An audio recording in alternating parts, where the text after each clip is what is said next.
Espírito nascer, nova pessoa no Senhor.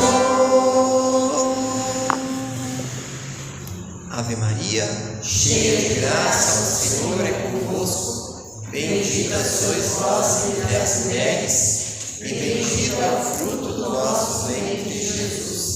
Santa Maria, Mãe de Deus, rogai por nós, pecadores, agora e na hora de nossa morte. Amém. Amém. Tudo bem? Tudo bem. Bom, comigo também. Meus irmãos, minhas irmãs, hoje nós vamos refletir sobre salvação. Nosso tema da pregação é salvação. E o rema é, tá ali? Segue-me.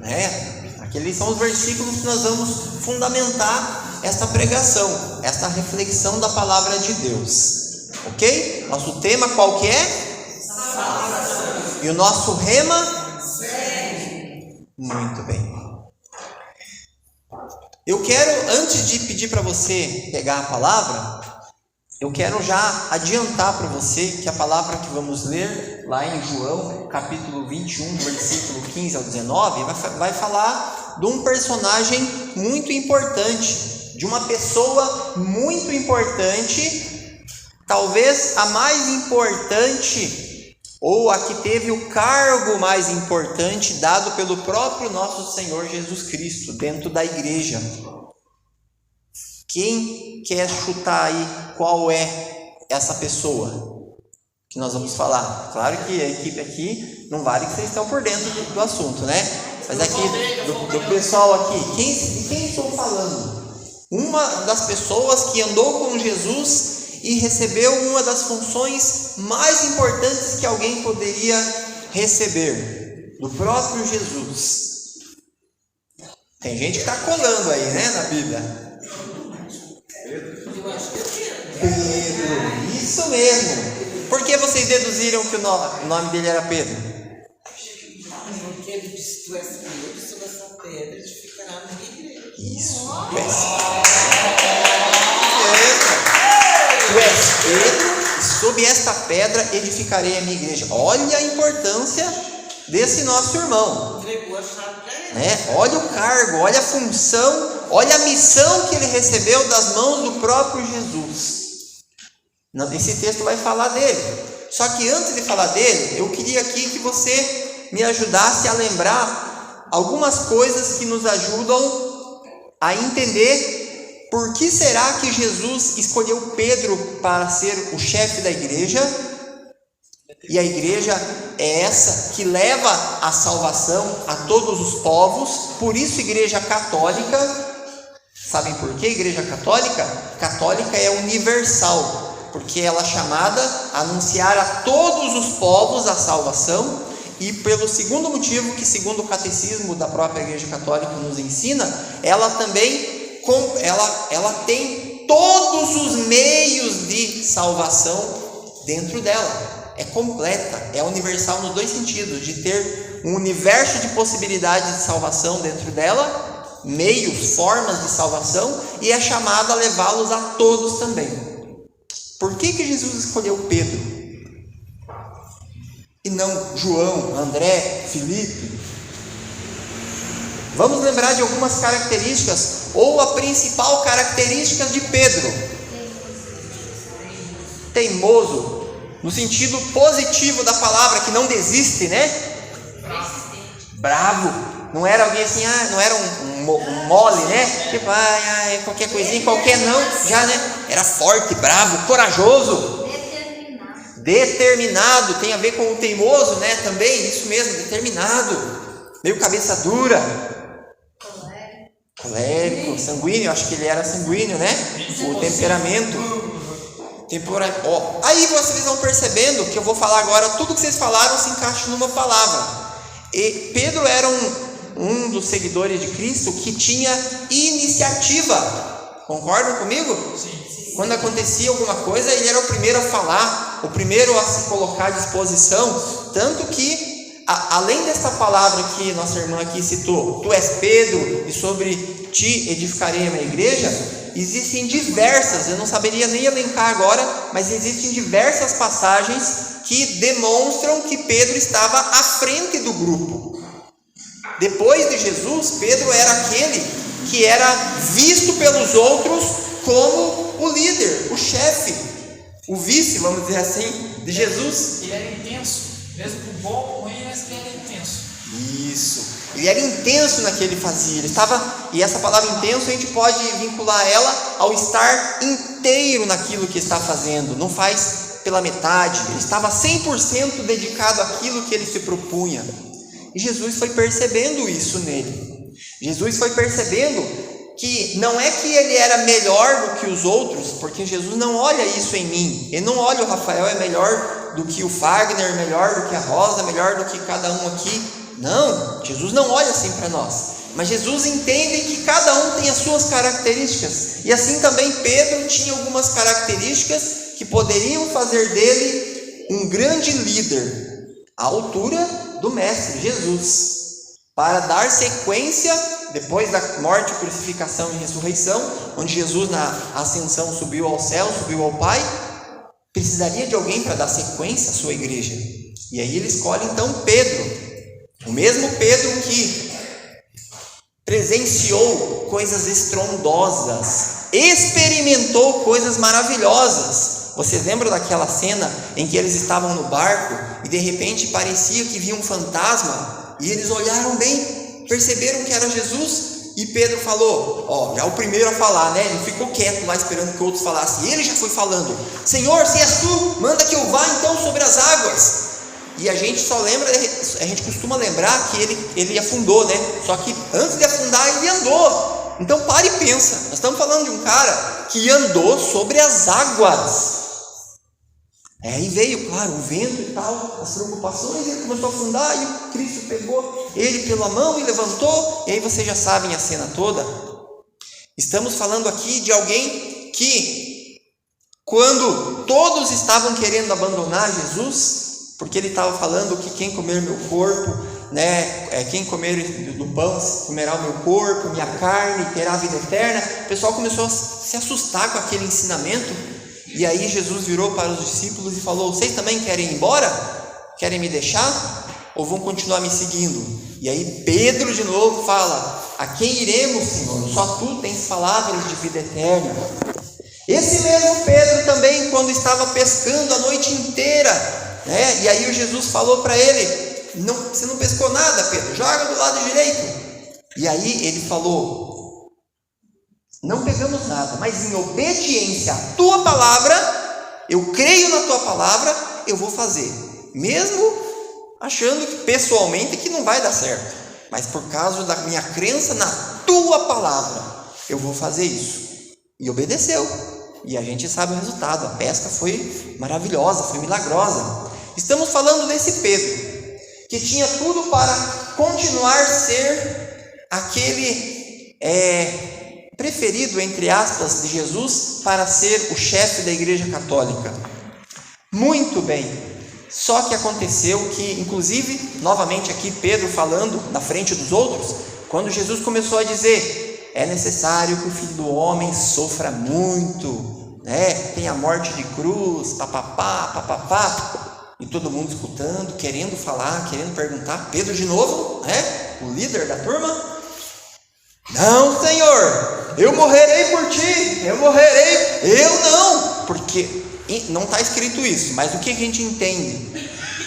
Eu te amo mais do que eles, os outros podem até fugir, mas eu sou o cara, eu sou fiel, eu sou o cara, Jesus, eu vou com você, e eu não vou arredar o pé, se quiserem te matar, nós vamos lá e estamos juntos. Muito bem, é desse Pedro que nós vamos ler no Evangelho de João, capítulo 21. Você já sabe o que aconteceu, né? Quando chegou a hora dele dizer, sim, eu sou do grupo dele, sim, eu sou de Cristo, eu sou de Jesus, sou da turma dele. O que ele fez 3 vezes? Negou. E quantas vezes, meu irmão, minha irmã, eu e você também, vamos para um retiro, vamos para um grupo de oração, fazemos uma caminhada. Muitas de nós aqui têm anos de renovação carismática, anos de igreja, né? Temos experiências assim maravilhosas para compartilhar. E quantos de nós também vivemos situações como Pedro viveu, onde deveríamos testemunhar com coragem e somos covardes, somos medrosos, temos vergonha muitas vezes, mesmo sendo de igreja, assim como Pedro tinha várias experiências, tinha uma caminhada de 3 anos sendo preparado pelo próprio Jesus para dar sequência à sua missão, para dar sequência à sua igreja, e ele dá uma pisada de bola dessa. Nós também erramos. Nós também, para dizer o quê? Se Pedro, o primeiro Papa, errou, entenda que você e eu erramos também. É uma questão de tempo. Você vai errar. E aqui eu não estou falando isso para te deixar brocochô, triste, eu sou uma porcaria mesmo. É apenas para te lembrar que você não é um anjo. Você não é infalível. Eu não sou infalível. Faz parte dessa condição de filhos de Deus, peregrinos aqui nessa terra, enquanto não chegamos ao céu, termos momentos em que pisamos na bola. Mas a grande notícia de hoje, desta reflexão, é que mesmo quando nós pisamos na bola, o Senhor, Ele não desiste de nós. Ele não quer nos perder. E assim como Pedro pisou na bola, era o momento de Jesus rever a sua escolha, rever o processo seletivo que ele fez para escolher o chefe da igreja, escolher outro talvez. Não. Era para Pedro ser demitido. Na verdade, era para ser demitido do cargo. Pisou na bola, pisou feio demais. Se o chefe da igreja fez aquilo, né? Imagine os outros então. Ele tinha que dar um exemplo. Mas Jesus não demitiu Pedro. Vamos ver o que Jesus fez com Pedro depois de tudo isso, dessa pisada de bola? Abra sua Bíblia, por gentileza, em João capítulo 21, versículo 15 até o 19. Enquanto você vai achando aí, alguns estão terminando de achar, vou contextualizando aqui para você então que Jesus já havia ressuscitado, apareceu aos discípulos e preparou uma fogueira, botou um peixinho ali na beira da praia e chamou os discípulos que estavam, no barco para vir comer aquele peixinho ali com eles. Estava ali papeando, já ressuscitado. Olha só. Então é claro que os discípulos estavam ali assombrados. Caramba, o mesmo Jesus que durante 3 anos esteve conosco está aqui agora ressuscitado, comendo esse peixe aqui com a gente. E eles estavam ainda naquele clima de, sem tentar entender, essa notícia tremenda, esse acontecimento tremendo. Pensa alguém que já morreu, que você conhece, e que já morreu, e que volta para comer com você. Era uma situação inédita. E não era qualquer pessoa, o próprio Jesus. Então ali estava se comprovando tudo que Jesus falou. E eles estavam ali com Jesus. E aí Jesus chama Pedro e começa a ter um bate-papo com Pedro. Eu já imagino Pedro, daqui a pouco vamos colocar aqui, no versículo 15, né? Pelo jeito todo mundo achou. Imagina como é que estava Pedro para ter essa conversa aqui, né? Imagina, nem comeu direito, né? Deve ter engasgado ali o peixe. E ele pensou, meu Deus, e agora ele sabe que eu neguei ele. O que eu vou dizer se ele me perguntar agora? Pedro estava preparado para tudo. Olha o que Jesus faz. Tendo eles comido, Jesus perguntou a Simão Pedro: Simão, filho de João, amas-me mais do que a esses? Respondeu ele: Sim, Senhor, tu sabes que eu te amo. Disse-lhe Jesus: Apacenta os meus cordeiros. Perguntou-lhes outra vez: Simão, filho de João, amas-me? Respondeu-lhe: Sim, Senhor, tu sabes que eu te amo. Disse-lhe Jesus: Apacenta os meus cordeiros.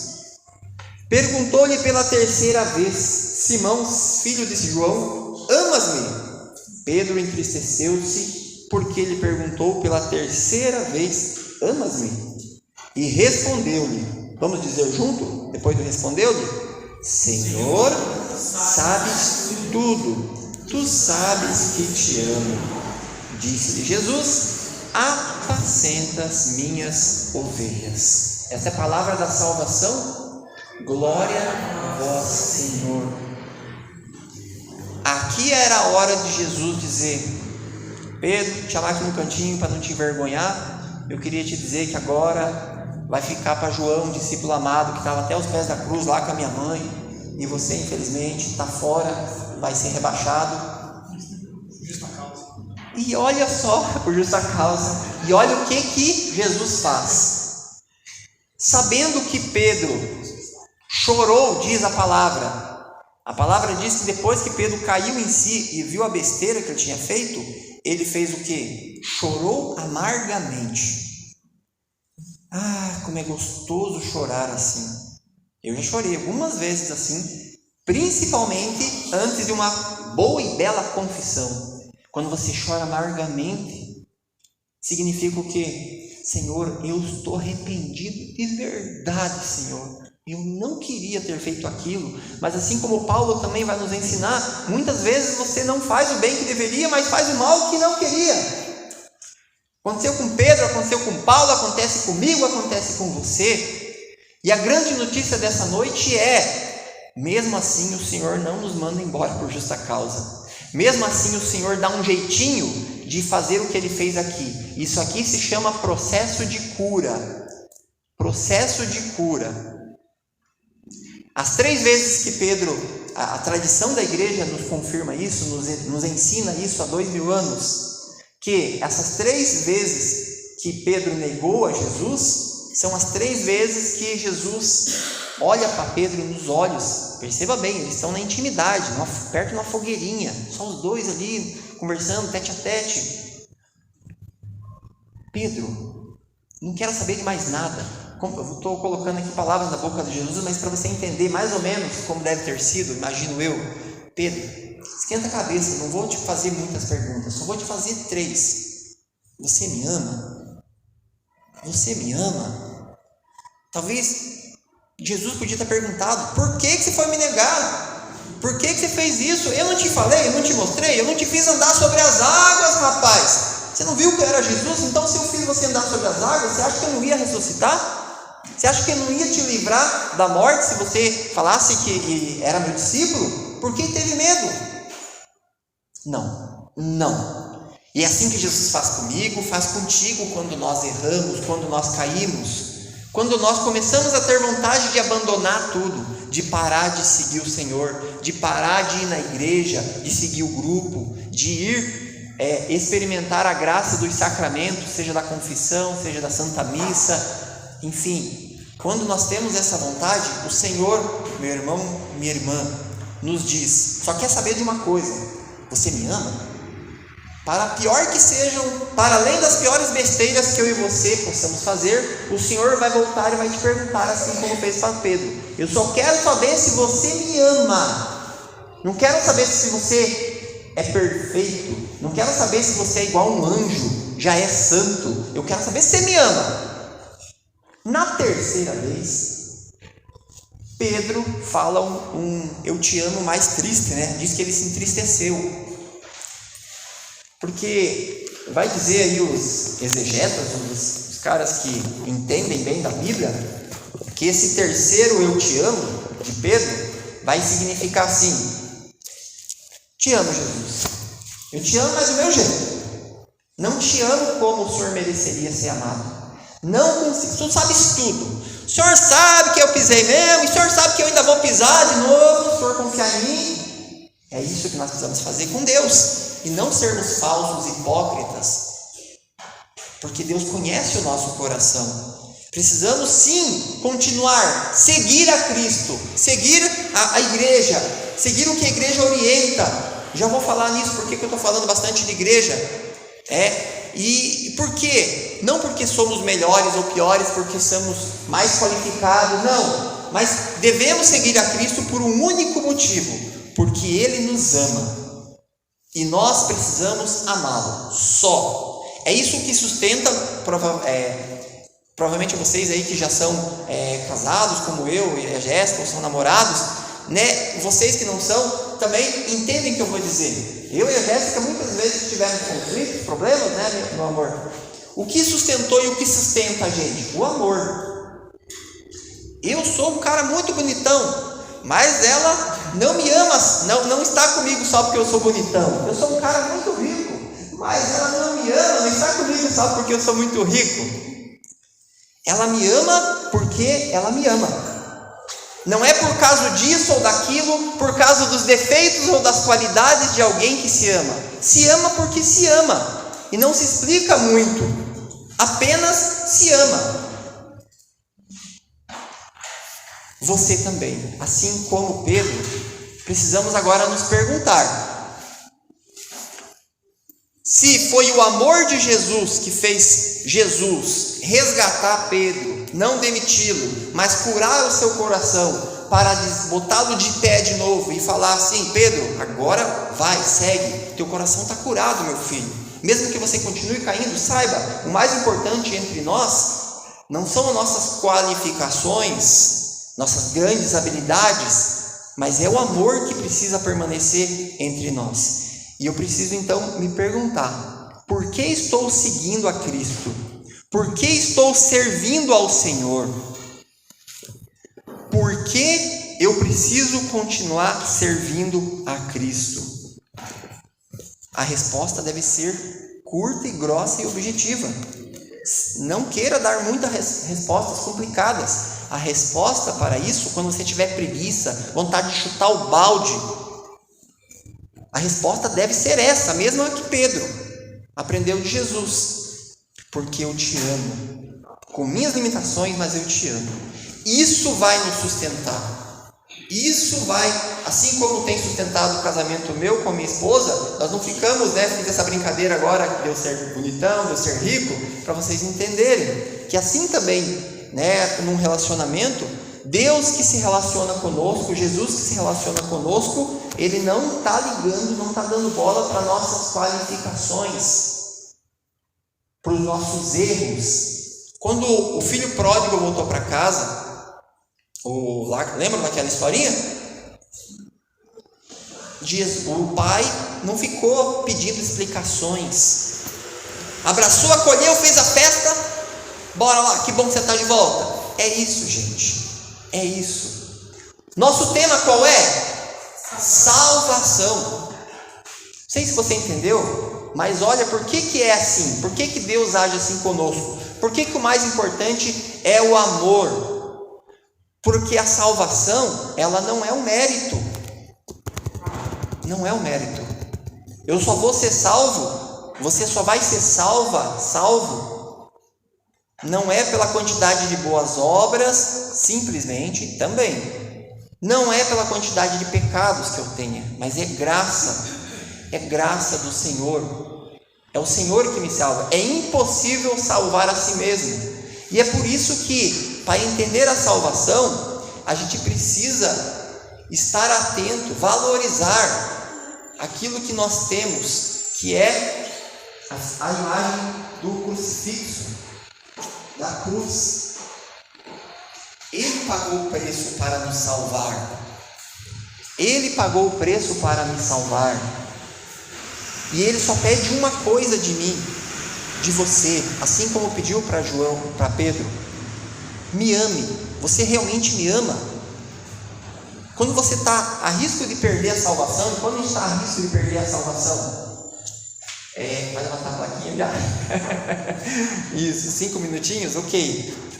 Quando que nós estamos com risco de perder a salvação? Quando estamos em pecado, principalmente em pecado mortal. Nessas horas, o que vai te dar força de voltar ao caminho correto, ao caminho certo, é olhar para a cruz de Cristo e fazer como João, como Pedro: Senhor, Tu sabes tudo, Tu sabes que eu te amo. Nessa hora, começa a se resolver, começa a se organizar as coisas dentro de você. Você começa novamente a entrar na dinâmica da salvação, a fazer parte do grupo daqueles que são salvos, não daqueles que estão perdidos. Quem aí quer ficar perdido? Eu não. Para terminar, Eu disse que ia comentar para você por que eu estava falando bastante em igreja.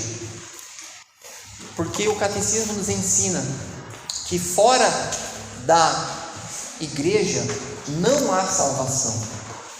Fora da igreja católica não há salvação. Não é um pregador fanático que está falando, alguém exagerado, alguém apaixonado assim pelas coisas de Deus, que está exagerando aqui. O catecismo da igreja católica vai falar no parágrafo 830 que a igreja, entre todas as instituições, as religiões do mundo, da história, a igreja católica, como eu já te comentei, no começo da pregação, é a única, por ser fundada pelo nosso Senhor Jesus Cristo, Deus encarnado, é a única que tem todos os modos completos, os melhores, não falta nada na igreja católica para contribuir na salvação das almas. E entenda você, talvez assuste essa afirmação, fora da igreja católica na salvação, que a igreja católica é mais do que esses bancos, do que essas luzes, do que a hierarquia dos padres, bispos e papas. Igreja católica é nada mais, nada menos que o corpo místico de Cristo, do qual nós fazemos parte dos membros. Entenda a imagem que eu estou construindo aqui com vocês. Não eu, a igreja nos ensina assim. A Bíblia, Paulo vai falar disso. E Cristo é o cabeça. Se Cristo é o cabeça da igreja, a igreja toda é santa. A igreja não é santa e pecadora. É errado dizer isso. A igreja é santa. Por quê? Porque Cristo é o cabeça e Ele santifica todo o seu corpo. E é por isso que, se Cristo é aquele que nos salva, a igreja é o corpo místico de Cristo. Fora desse corpo, não há salvação. Mas então quem não é católico está no inferno? Depende. A igreja também nos ensina que quem perde essa salvação? Aquele que entendeu isso, aquele que compreendeu isso, a importância da igreja, a importância do evangelho, entendeu profundamente o que é isso e mesmo assim não quer. Aqueles que não compreenderam, tem muita gente que não compreendeu, tem muita gente que nunca ouviu falar de Jesus, tem muita gente, essas pessoas, elas não têm culpa. Elas podem ser salvas por causa da sua ignorância, mas quem conhece, quem sabe, quem compreendeu, e mesmo assim, não, eu não quero, aí não vai ser salvo, não porque Deus não quer, porque a pessoa não quis. Isso daria uma outra pregação, É um motivo para outra pregação e nós não temos tempo para isso. Mas o que eu queria terminar falando disso é para que você, meu irmão e minha irmã, lembre que o tema nosso é salvação e também tem o rema segue-me. Significa para você, se esperta, se toca, revaloriza. Talvez você tenha esquecido da onde você está. Você está na igreja católica. Você está na igreja que quem fundou foi nosso Senhor Jesus Cristo. Segue com ela. Segue com o Papa. Segue. Não faça parte, meu irmão, minha irmã, daqueles ou daquelas que apedrejam o Papa, que apedrejam a igreja. Não. Se você critica a igreja, você está criticando a si mesmo, porque você é a igreja. É preciso seguir com amor, o mesmo amor que Pedro declarou a Jesus. Por isso eu vou te convidando agora a colocar a mão no seu coração, enquanto o Fagner vai fazendo um dedilhado no violão, e que possamos colocar agora, como momento de selar esta pregação, de firmar essa semente da palavra que foi semeada em nossos corações, que pela força do Espírito Santo, Senhor, nós saiamos daqui hoje com essa semente da Tua palavra semeada num coração aberto, e que esse nosso coração, Senhor, faça essa semente da palavra de hoje crescer e dar frutos. Sim, Senhor, nós pedimos essa graça. O Espírito Santo de Deus nos ajude a sermos fiéis o máximo que nós conseguirmos, e mais do que fiéis, sermos transparentes, assim como Pedro foi transparente, e temos essa graça de sempre dizer ao Senhor: Senhor, Tu sabes tudo, Tu sabes dos meus erros, mas também sabe da minha vontade de acertar, sabe da minha vontade de continuar na Tua igreja, de como uma pedra viva que faz parte desse templo que é a igreja, eu possa, Senhor, dar o meu melhor, não ser melhor do que os outros, mas dar o meu melhor, movido pelo Teu Espírito Santo, Senhor, e que eu dê o meu melhor, servindo aos irmãos, Senhor, na Tua igreja, seja com qualquer dom que o Senhor me dê, de pregar, de cantar, de servir, de varrer, de acolher, de fazer